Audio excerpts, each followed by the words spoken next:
Aakalain mong isang maamong bata lamang kung titingnan ang boksingerong Tubong Agusan del Sur. Mula kasi sa maamong pagmumukha nito at hindi kalakihang sukat ay aakalain mong mali ang kanyang napasukan liga. Ngunit sa kanyang maamong muka ay iiwasan mo nga raw magpaninlang dahil kung sakaling mahulog ka sa patibong para kang nahulog sa kulungan na nagwawalang leon. Ito'y walang iba kundi ang tinaguriang The Silent Assassin ng Philippine Boxing na si Miel Fajardo. May nakakatakot na lakas nga ang batang ito na animoy dumudurog ng pader kapag bumibitaw ng suntok. Gaya nga ng hagupit na natikman ng nooy undefeated Argentinian boxer na si Agustin Gauto. Malaki nga ang tiwala sa sarili na kayang-kaya niyang talunin ang ating Filipino boxer dahil may undefeated record ito na 17 wins at wala pa nga pong talo.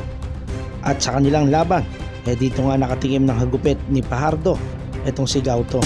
Tinalo nga ni Miel Fajardo sa loob lamang ng round number 2 itong Argentinian boxer.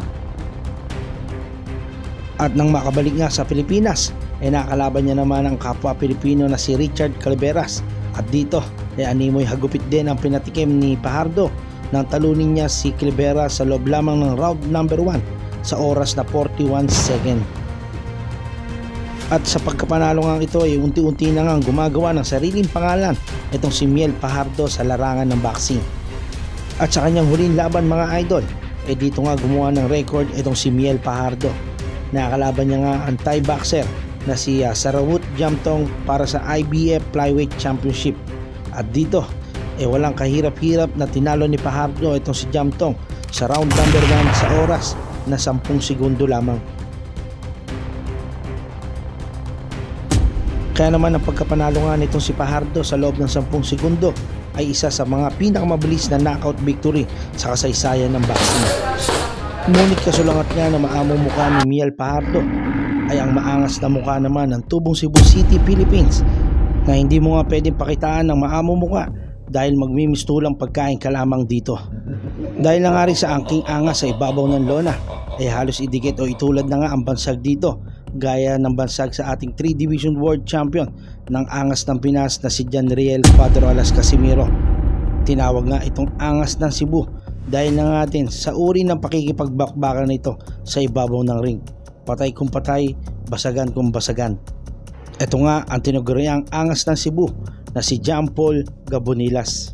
At sa darating na Agosto 15, maghaharap nga ang dalawang ito para sa bakanting OPBF Light Flyweight title na gaganapin naman dyan sa Hoops Dome, Lapu-Lapu, Cebu City.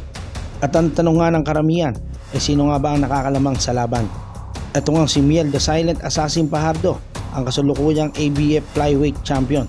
Habang ito namang angas na Cebu na si John Paul Gabonilas hawak ang WBO Asia at OPBF Youth Light Flyweight title. At puntahan nga natin ang kanilang datos. Miel The Silent Assassin Fajardo may record na 10 wins with 9 knockouts at may isang talo lamang.